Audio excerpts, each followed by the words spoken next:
My name is Jennifer Moody, and I am the volunteer and membership manager here, and I've met most of you, and if I haven't, please come introduce yourself afterwards. We're excited to have everybody here this evening. Just a couple things for you. I guess you might have noticed we went to a little bit of a new system to RSVP for tonight's event. Instead of using the Sign Up Genius, we're real excited about it.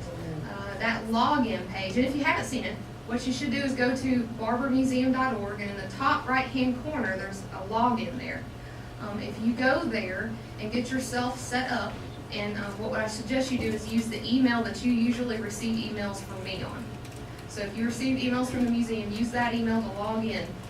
And in there, you can just see all kinds of things. You can sign up for all the events. Something that we're working on, hopefully before too long, you can go on and view these seminars online.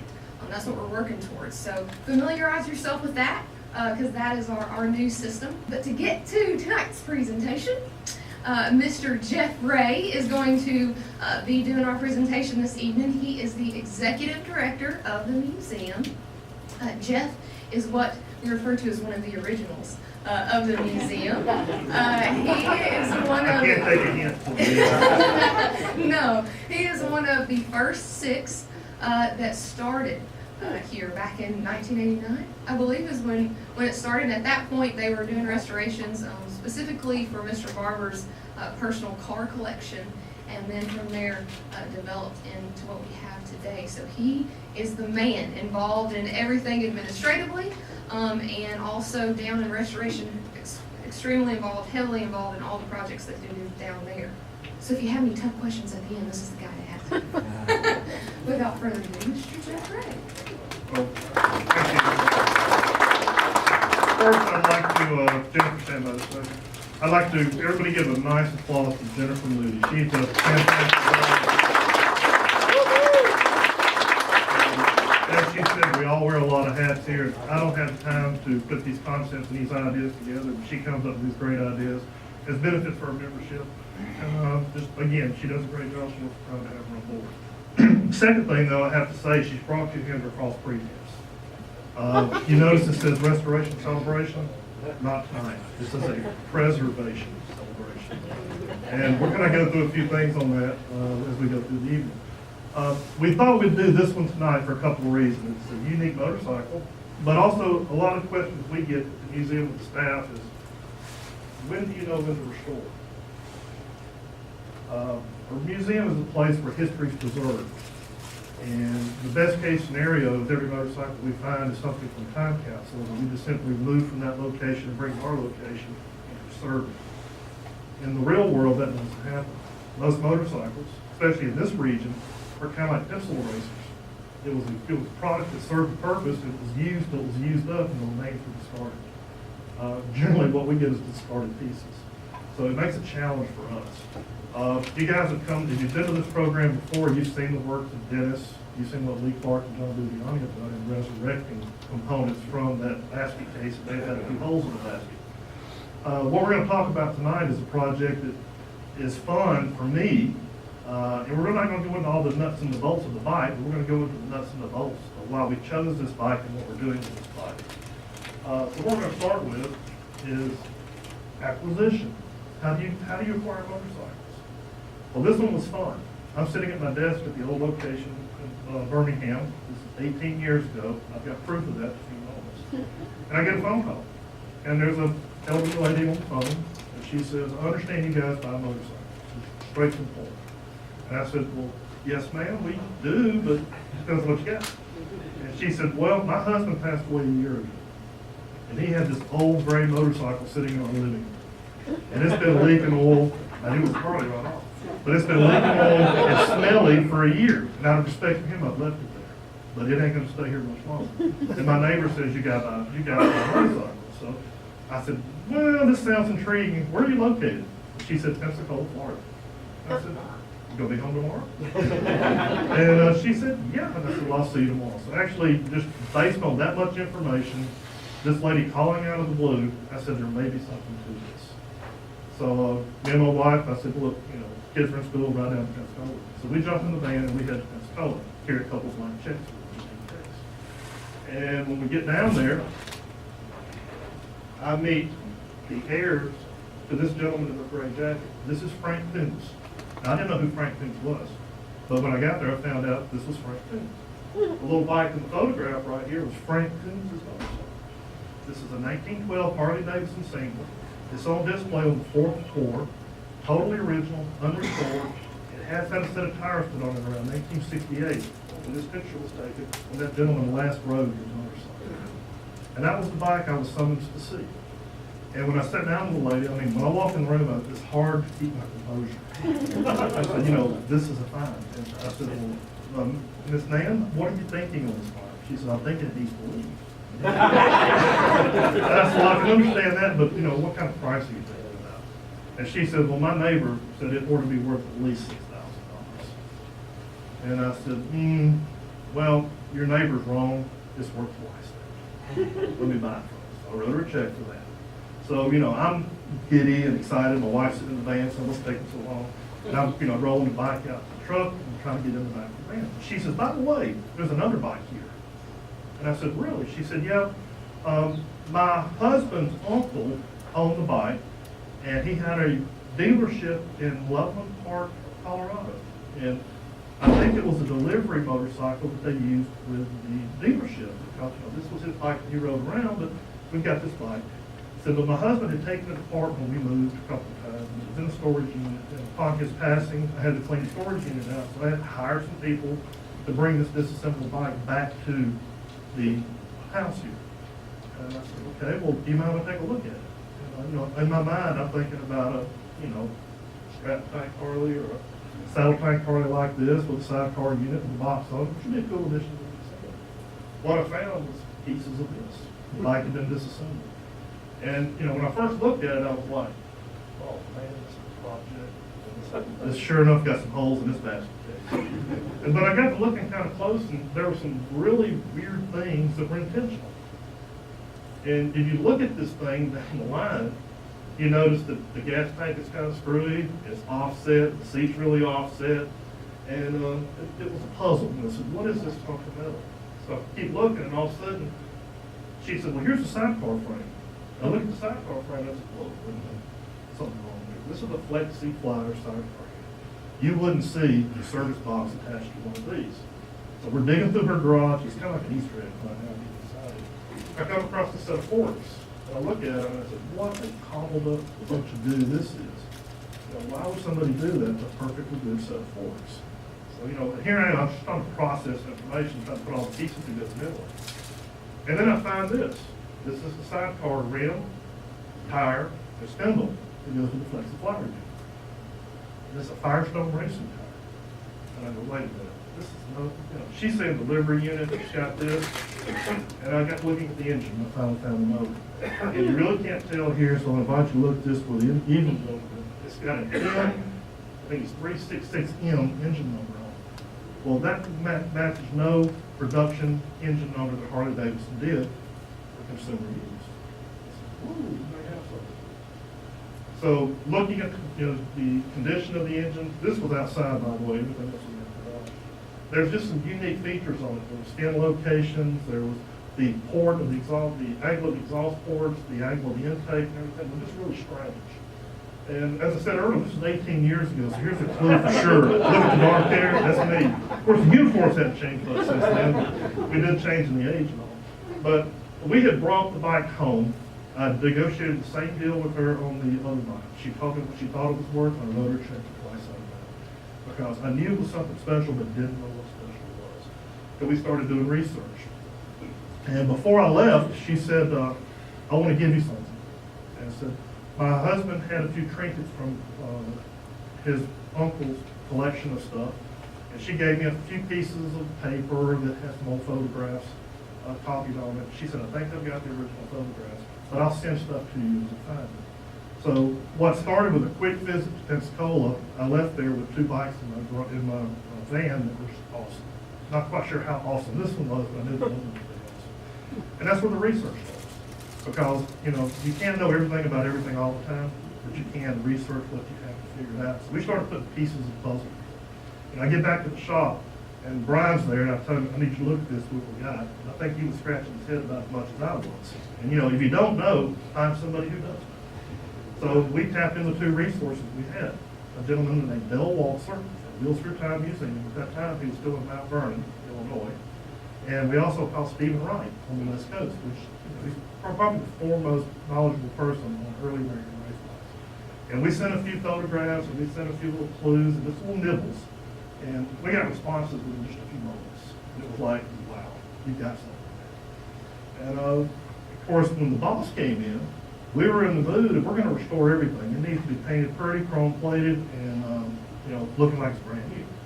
Well, I had enough intuition on this bike to know that that's not what we wanted to do.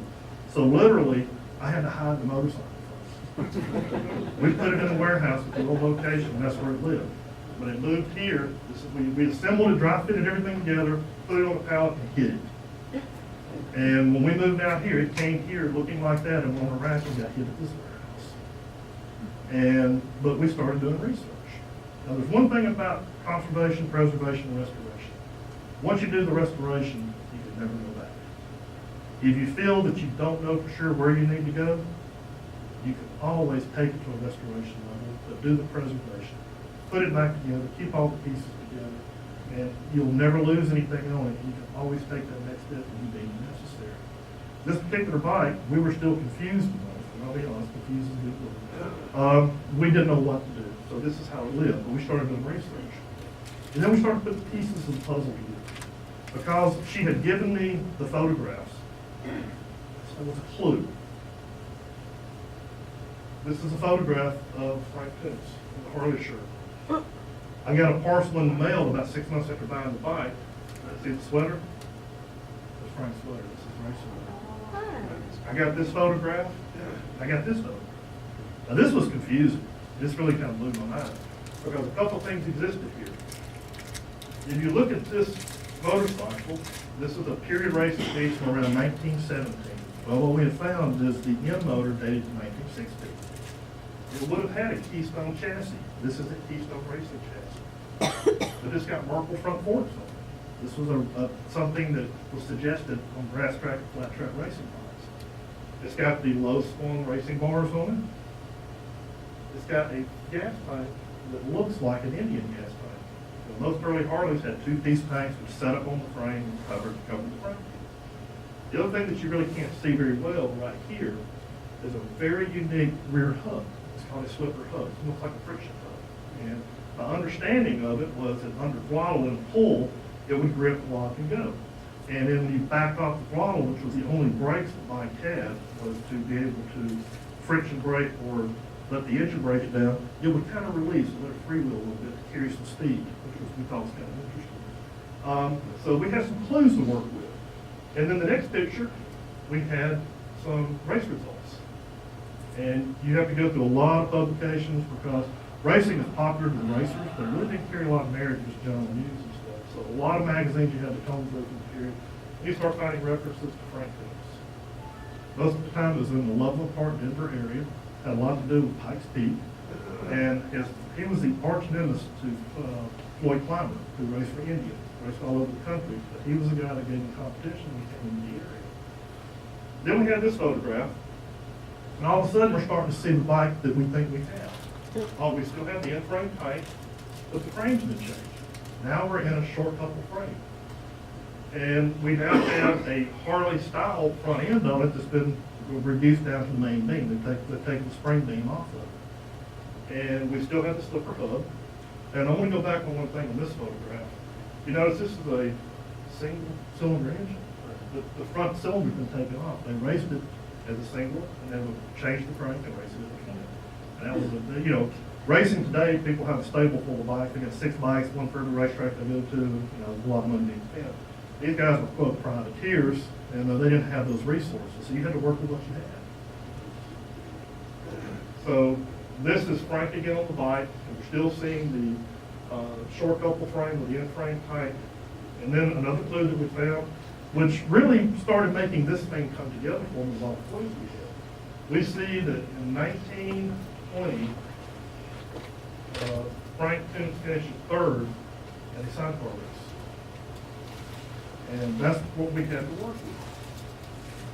And this is kind of a basic sidecar racer from the period of time. And this is from the archive photographs that Ms. Leonard sent me. And this is a race in 1919, and based on what we can tell, very poor photograph, we feel that this is the bike that we have. Now, there's a lot of assumptions to be made. I just challenge anybody to dispute it. So that's kind of the tools and stuff that we had. And presenting that to Mr. Barber, he said, that's great, for sure. And what I had to do too, was go through at that time was say, Mr. Barber, let me walk you through again what we have found. And then you need to understand that there's nothing to restore the bike to. Because the bike never was a complete bike in the form that we had it. It's bits and pieces. And the uniqueness of the motorcycle is not the fact that it's a motorcycle built by Harley Davidson. What's unique in the fact is a Harley Davidson race bike that following Harley's racing history shouldn't have existed, but it was raced by a quote privateer with Harley's help, and this is the last form that he raced in. That's the history of the bike. Now, to go through all the components we have and where we're at today, the frame is just, we found it like this, a little greasier, a little dustier, and what we had to do is start interpreting where we're going to go with it. We knew that our museum is known for everything ropes. So the first element to do, the easy part would be to restore the bike. That's easy. We had to mechanically build the bike without letting it look to be mechanically built. So it's got fresh internals. It'll be ready to run whenever I get the carburetor back and the guy doing the repair work on it. But internally it's sound. And we do that for preservation. All the unique components associated with this bike, which is basically the end motors of one-off individual motors, still exist. It's just been freshened up, components have been made to replace. But when we did the final assembly, it was put together to look like it's never going to run. You look at the oddity of the paint colors. Well, let's go back in time. We were going to go racing, and it wasn't how pretty it was how functional it was. And what he had done was probably in racing it in singles form, he had crashed the bike, damaged the bike. The Keystone chassis were not known to be very rigid. When they crash it, or the engine in, to be wadded up, just wadded up. So probably in our interpretation, somewhere down the road, probably around 17, following the photograph, they had to replace the frame of the bike and it crashed 3 times. So we just follow that trend along the way. And we feel it progressed. Our research shows us that it did progress in the way they raced it. And the key was finding that it was, in a race, sidecar racing, we finished in 3rd place. So then we go back to our bits and pieces. We had a frame that had the sidecar logo attached to it. I have a FlexiFlyer sidecar frame. I don't have the buckle for it. We've got the wheel. I had this really messed up front end that was on. And I was looking at it, and I said, well, this thing is all twisted up and bent up. Then you start looking at why they race sidecars and when it took to race a sidecar. And all the modifications to make it competitive existed on this bike. And these are all things that an individual thought of and progressed. We just didn't have a PowerPoint presentation. We could go back and study 50 years of racing and apply it to our bike. This guy was basically working with a block of wood and a hammer and trying to figure out what to do to make his bike go faster. And the things that he did in the application of sidecar racing, he changed the center of gravity. The original seat would have sat here. This is the seat brackets he fabricated and brazed on in whatever way and offset it. I said, well, why would you offset it? Remember I said it looked like the frame was tweaked. It's intentionally tweaked to move the center of gravity down and over. And you look at the foot pegs that would have been on the bike as a pedal crank, that would have been pinned. Now we've got a bolt stuck on it. So why did you leave that alone? Well, again, understanding sidecar racing, especially with the FlexiFlyer, you needed a place to put your left foot. But your right foot sat on the box. And you pushed against the box to lean back and forth. So you didn't need to put the peg on the right hand side. Now, to restore it, never was there unless he put it on there, so you keep that. Situations such as the gas tank. He made the pads to go on, which amazingly existed, and even the crude zip tie, basically cotton string. We've left that on there. Still got the cloth wire. Friction tape was a wonderful thing back then. Today we use duct tape. They use friction tape, and it was used to protect wiring. It was also a great safety wire. And if you look on some of the images of the old race bikes that are in the exhibit on the 4th floor, You see extensive use of friction tape on all components of the vibrate loose. Very period piece. The front end was most interesting though, because understanding racing, we think of today's standards on the racetrack. Well, what they had to do was almost create a rigid frame that wouldn't twist. So they incorporated a later model rear beam, used a 17R front beam, and then went to a blacksmith and had these beams fabricated to stiffen. And then there is some spring travel in there, but the travel was bottomed out in stacks of washers because he wanted it rigid, but he needed strong too. So all those pieces kind of go back into, these are unique things this guy's developing. And of course the handlebars are nothing like what are on this bike, because you can't have a sidecar and do this. You've got to be able to manhandle the thing to the corners. So it's, you know, it's an interesting undertaking. I took it as a pet project. This is mine. I'm kind of stingy when it comes to things like this. And what's unique is I disassembled the engine 18 years ago. The crank went to England to be overhauled and shipped back, and it's supposed to sit on the shelf for 17 years. Last Christmas, between Christmas and New Year's, I came in, all restoration shop was down. I came in and drug my toolbox out, which got a lot of dust on it, and started back on this project. This represents about 36 hours of assembly. And the intent is to have it not work restored. I had to add a couple of new components. There's a steering head bearing cup and a lock ring that had to be replaced. Like I said, the carburetor is a very early Schindler barrel racing carburetor. Unfortunately, the moving crew was $8 an hour guys, and didn't care what they did with it, and rolled it over and broke the mold off the carburetor. There's one guy in the country that can weld that material, and he's had it for a year. So I can get that. There's a couple of components that weren't with it again. The chains were not with it. I've been combing swap meets trying to find old rusty chains that match the period rust on the bike. That'll come eventually. And I do hope that, you know, hopefully, maybe after this Christmas going in, they'll have a chance to crank them on a motorcycle. So we're really proud of that. And I kind of rambled pretty quick. I'd like to point out a couple of things for you to look at. It's kind of a, before I do the Q&A, this is the original seat off the motorcycle. That's leather, and it has been treated very kind. And we're pretty sure that the last time the bike raced, it wasn't quite that rough. I think that just its storage and trying to weather the past 100 years probably had a lot to do with its condition. But this is the seat that came off the bike. What we're doing is we're using some chemical treatments on the leather, trying to get it on the plywood. You can actually bend it now. Before it was like a piece of cardboard. That might take me another 6 months to get plywood to restitch it to get it to go back on the bike. As I said, we have the sidecar chassis. It'll go through the same process of cleaning, and we'll attach it back to the bike. And our biggest challenge is going to be what to do about the box. We have some clues on what it should look like, and there is someone reproducing these. I have a choice whether to purchase a reproduction one, take it to the racetrack and drag it around the track a few times behind my truck, and then bring it back over here to the rain for 6 months, and then try to put some paint on it and repeat the process. But actually, that's some things that you do. Because the value exists in the history of what the bike is, that's the reason why we do that. And what we see in the industry right now, you know, me and Brian, we do a lot of auctions, we do a lot of acquisitions. You can buy a motorcycle that's reputed to be 100 years old, and it was built 6 weeks ago in Holland. Because, especially with Harley Davidson, you can buy every part now, reproduction, and it's just like a big kid's Revell model. You just put all the pieces together and you get a run bike. And you can park it next to a restored 100-year-old motorcycle, you can never tell the difference. To recreate that from scratch and make it look old is the challenge today, but the restorer is trying to do it. And what drives the restorer to do that is value. M-numbered Harley Davidson bikes that are authentic have values in excess of $250,000.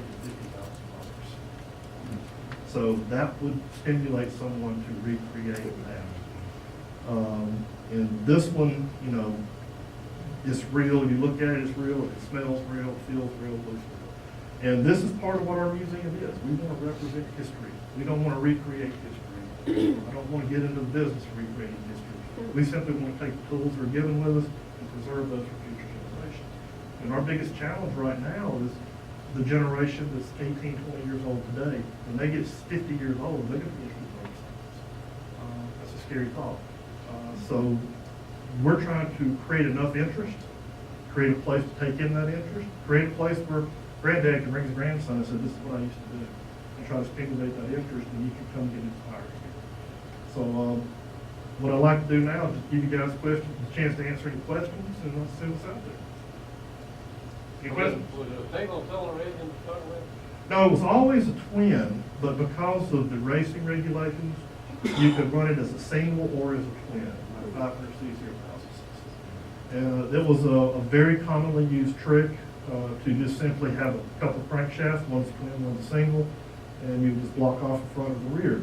If you go back and look, not taking away from this motorcycle, but this is a motorbike that ran in the area. You can look at this, the same scenario, but he's got the front cylinder. You know, did they not have enough money to buy two cylinders? I don't know, but it's kind of funny to look at this. But what's unique here, I mentioned the Merkle fork. Well, this has got a Merkle fork. This looks to be a homemade frame, very light, and it's got a Merkle style frame, which is kind of unique. So you know, that bike would be a true find if you knew where that was. Did Harley build that bike, or did somebody just build it? Okay. Harley part? Okay, this bike originated as a complete motorcycle that probably resembled a street bike. It probably resembled a street bike. If you go into the museum up by the repair shop on the 4th floor, there is a 17R sitting there, and it's got an M motor in it. My guess would be that this bike was delivered originally just like that 17R, which is a year later than this one, but it's the exact same bike. It's got the short couple frame, and they were known as speed roadsters at that time. Harley really didn't want to say that we're building race bikes. They really didn't want to say that we're in the back room doing speed components. What they wanted to say is Indians doing that. We're just selling our street bikes, and people are going out beating Indians with standard street bikes. But in fact, history shows us now that they were hard at work on race components. The M motor was a good example. Anybody have any questions? Yes, sir. About how many M motor bikes have we got in the museum, would you say? We have four. I think we've got 4 M motors in different configurations here at the museum. As far as how many are out there, probably a couple of hundred. Maybe we'll build. How many survive? Hard to say. In some cases, the narrow case engine cases were damaged, and they would renumber the cases. Sometimes they didn't get a number on it, but maybe put an identification number. At this period of time, a lot of times they would just use the initials off the mechanic who was restoring the bike or preparing the bike to race. Indian was bad about that. They really didn't use a lot of engine numbers, so we've got them with initials. Yes, sir. What kind of crankcase oil and what kind of fuel did they use in that type of engine? Very good question. First, oil was basically crude oil that was refined in the crude method. You would buy it. Let's back up a little bit. You got to go back in time. Today we're used to pulling up to the service station and getting out, putting the oil gas and going inside and buying a quart of oil. Is the car used oil? How many get out of oil car? Doesn't happen anymore. Exceptions.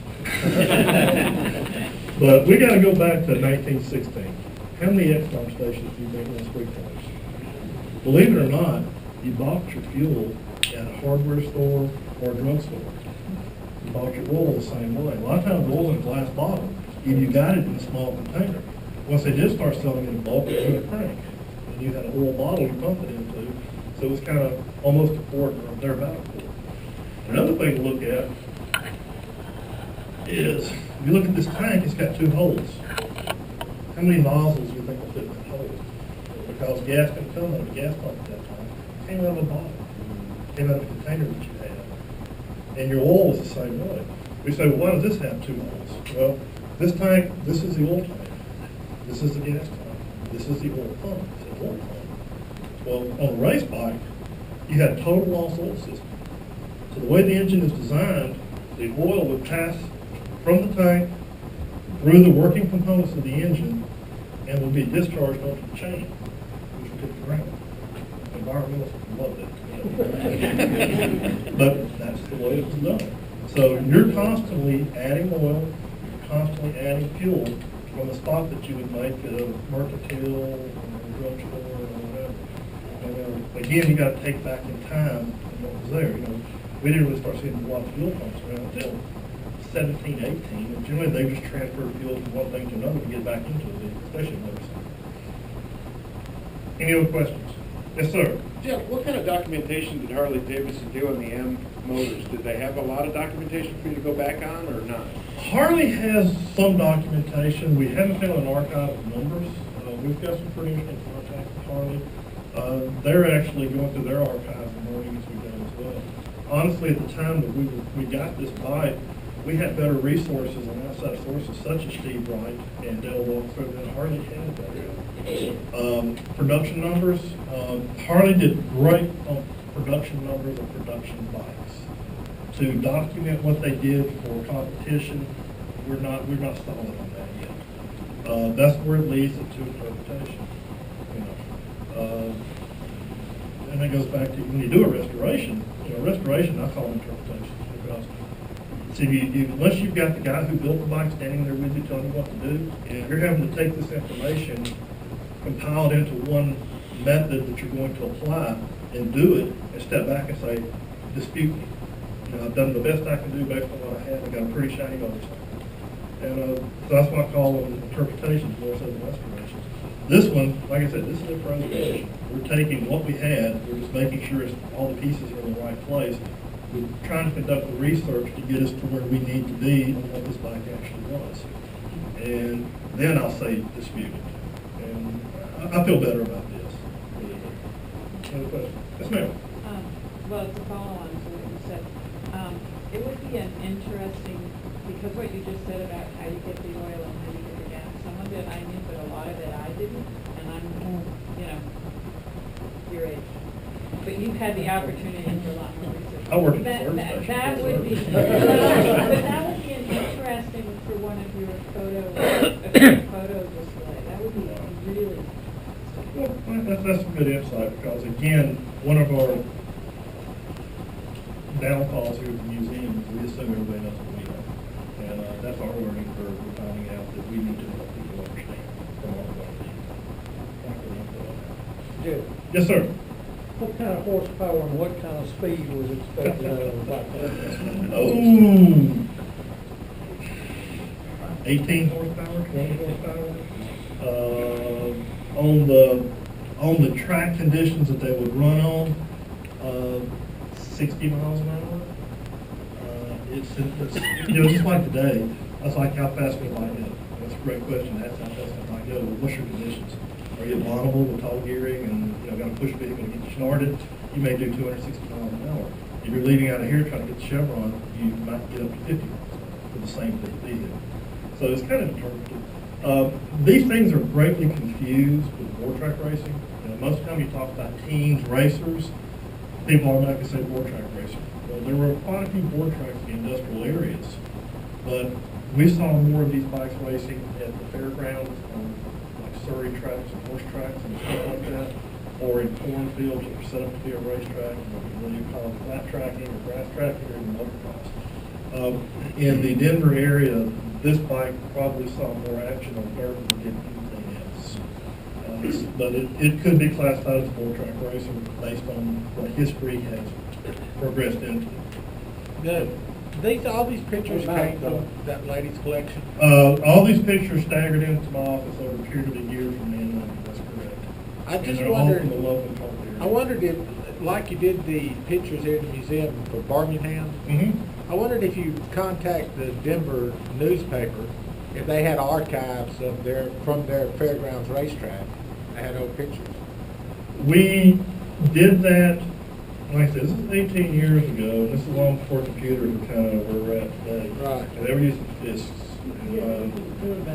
Yeah, we did, but we haven't gone back in the past year where things have been digitized and we can probably search quicker.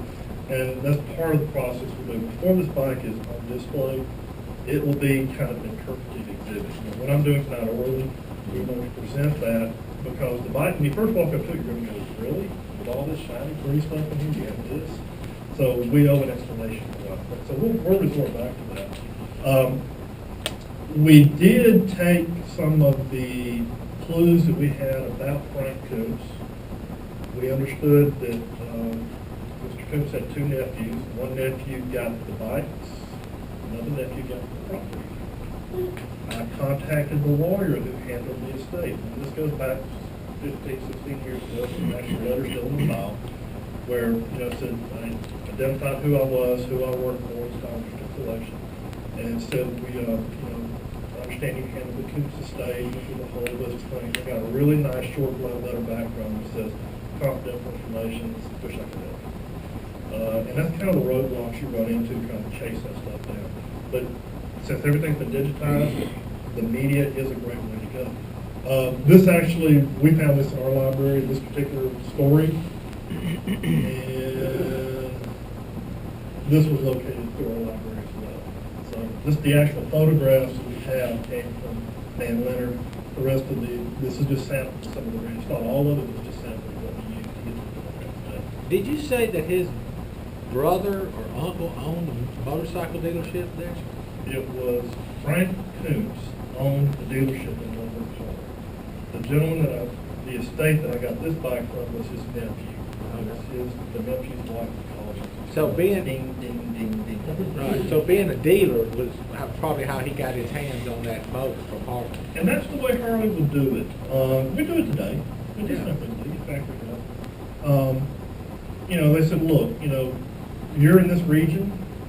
You're a privateer racer. We've noticed you've been doing this, for a while.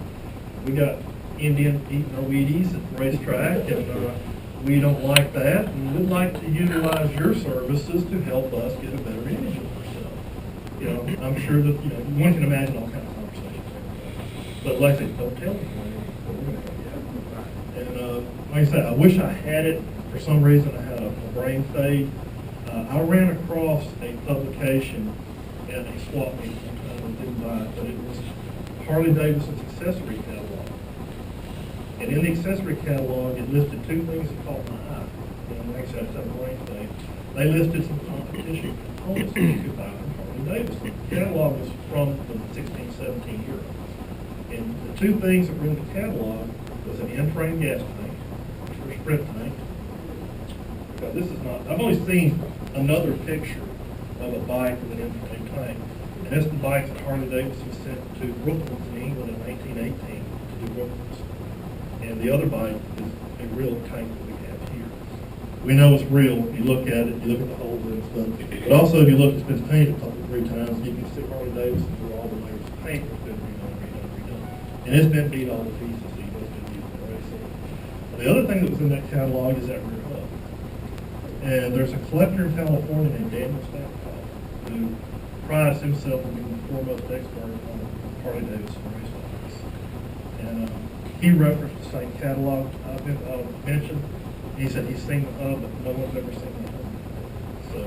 So, we've got some pretty good connections in the collecting industry, and there's a lot of people looking for bits and pieces, but to roll that out, people look at that, the average guy says, this is like a heavyweight sprocket to me, but it's actually a pretty special hub. So, is it the only one? We don't know, but I'm sure there are others out there that they survived.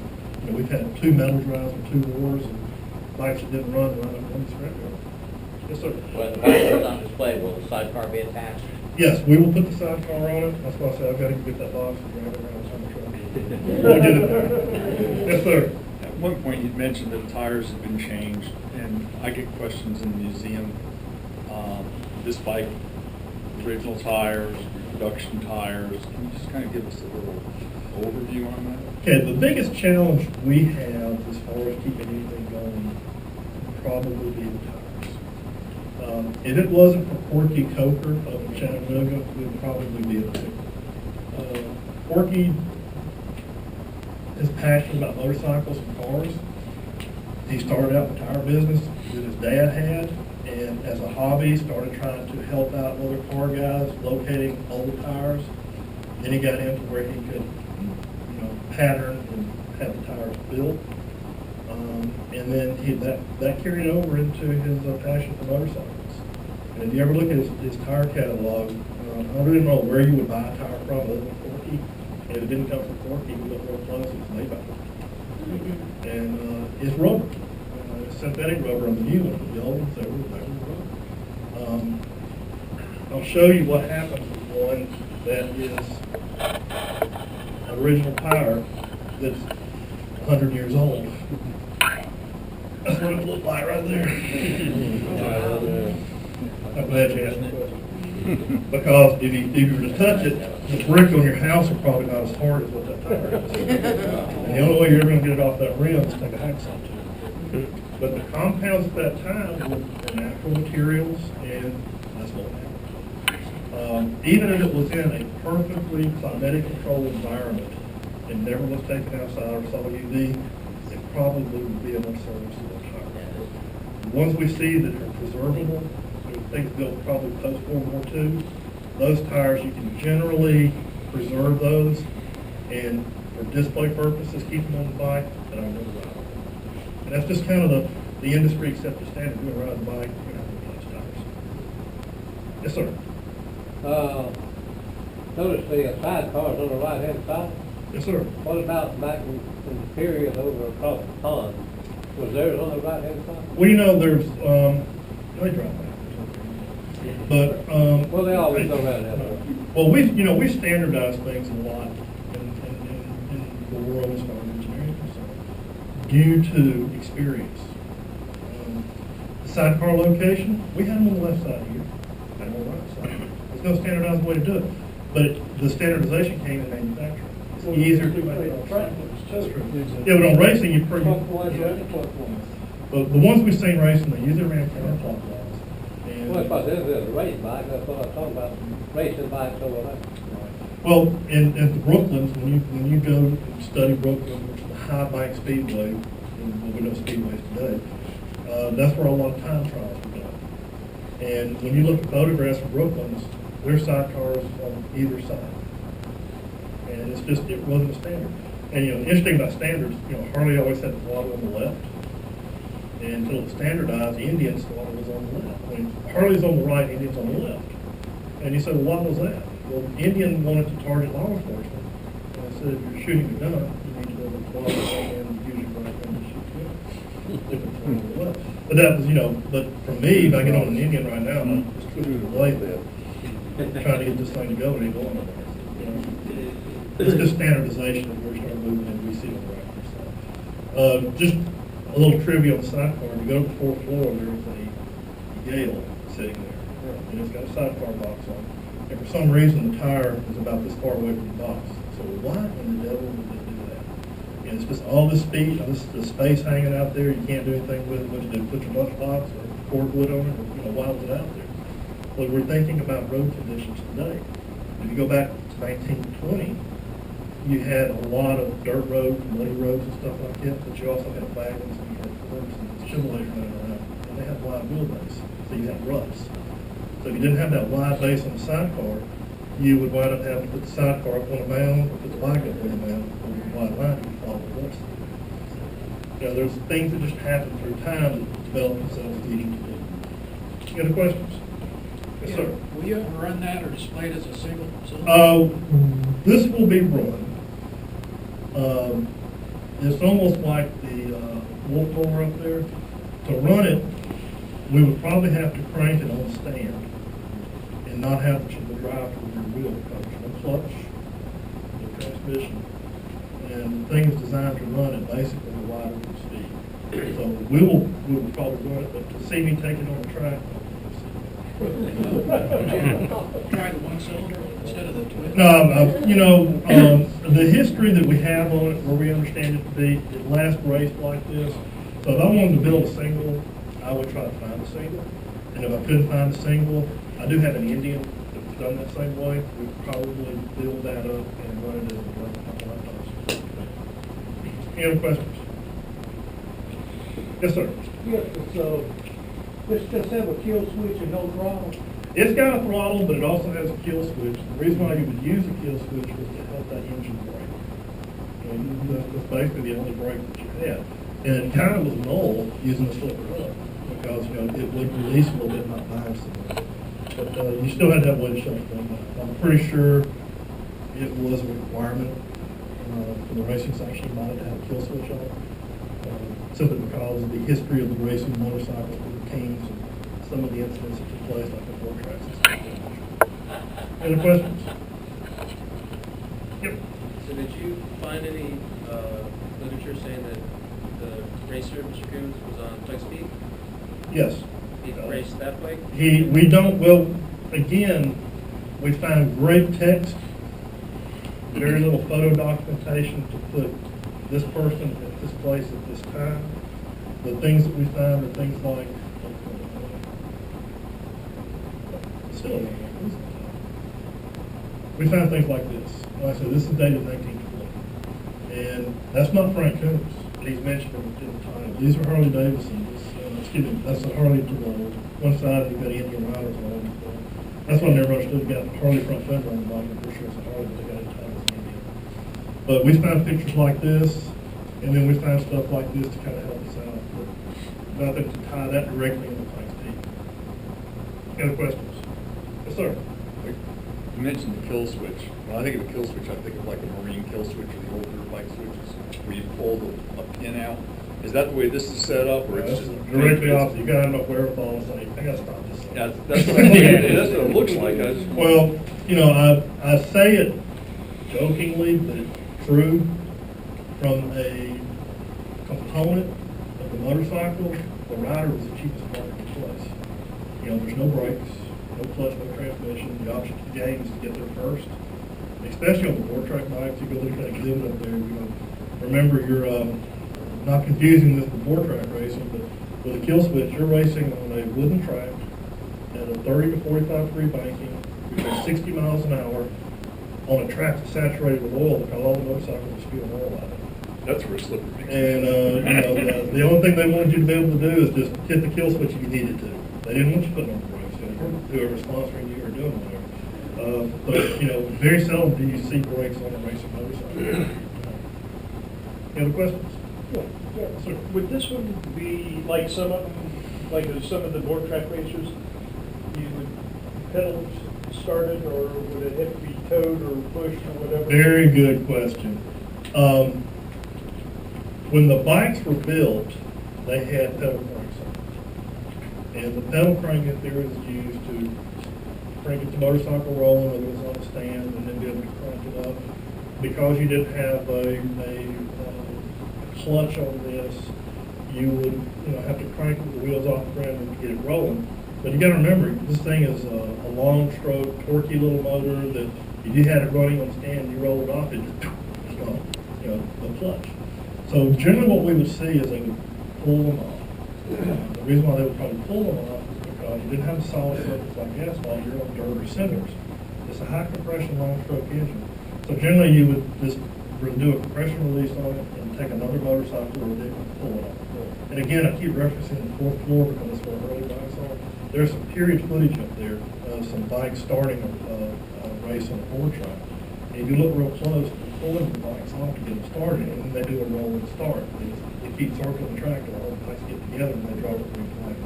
That one big mural up there shows the rope going to the end. That's right. And that's actually Birmingham, Alabama, which, a little trivia for you, the first professional race won by Harley Davidson was in Birmingham. Thank you.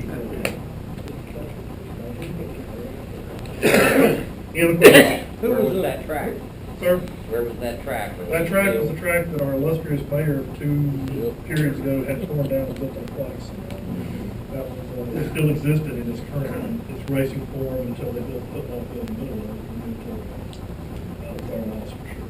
Yeah, who was the rider on that horse? Oh!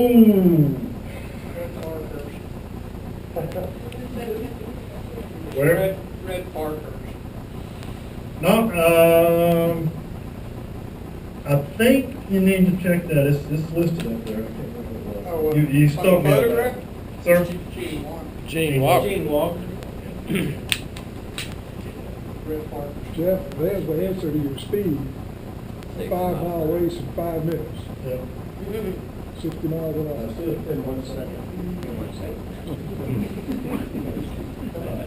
Any Anybody have any more questions? Got one more, Jeff. Yes, sir. When they ran that engine as a single cylinder, did they use the same cases on it? They just changed out the crankshaft and built a plate? They would use the same cases and just put a plate on. You would have a crane. We've seen some interesting configurations of the rods because the way the rods are made, they work with each other, fork rods. And to get the balance right, we've seen them, they leave the lower end intact and just cut the rod off. We've seen them try to modify the bearing configuration on the pin. And again, you just didn't pick up a JX catalog and go to your race bar. It was all about initiative. And you know, what you needed to get done to accomplish your goal. Because everybody had the same thing, in theory, that all finished the race the same time. So everybody's looking for that edge. And we didn't have 100 years of racing history to advise us. Everything was try it. See what happens. Yes, sir. Talked about Speedway, we got ice racer. We got any hill climbers hidden away anywhere? Yes, we do. Actually, we've got a couple of nice hill climbers sitting away. Our challenge we have is where do you put them? In the new edition, we're going to solve it. But hill climbing is totally, I mean, it's a different breed of bird. Those guys had a death wish for sure. Any other questions? Yes, sir. Talk a little more about the addition. Lead right into that. As you know, we probably have as much stuff in storage as we have on the floor. I'm not going to say it all is quality that we have, but we have quite a bit. The other thing we have is the transition museum. The museum for the past 12 years has been really a gallery. To really appreciate the museum, you need to have a little bit of understanding of motorsports and motorcycles to really get it. Our challenge now is, moving in, like I said earlier, getting other people interested in it, kind of reaching a broader market, is we needed to add some interactive interpretive exhibits to the collection to kind of get into the 21st century. But unfortunately, we landlocked ourselves here. We've got too much stuff on the floor, trying to make a decision. I'd love to go away from something else to come in. Couldn't make that decision. Well, I said, we'll just do it easy. We'll build a building, and then we'll do all that over there, then we can shut down stuff and move around. So it's 82,000 square feet addition. How much exhibit space is going to be of that 82 is probably going to be somewhere in the neighborhood of 50,000 additional square feet. In comparison, we've got about 100,000 square feet of exhibit space here, so we're at about 50%. We're still trying to figure out what else we want to do with it. I've worked with George Barber for 27 years, and it's always been the same about making money. You have the famous saying, let's not paint the parking lot before it's paved. And it drives me crazy because you got a plan. But we're working on exhibit concept, and part of what we'll see is hopefully the restoration shop will move from downstairs into the new building, and we can open up the car gallery downstairs and get the little floorboards off the second floor and get some lights put up. Just have a Lotus gallery downstairs. So it's exciting. Another thing we're doing is we're adding an element of event space. What we found to our surprise when we built this facility, people want to be here. They want to be here at night. They like the environment. So we're adding some element to support events today.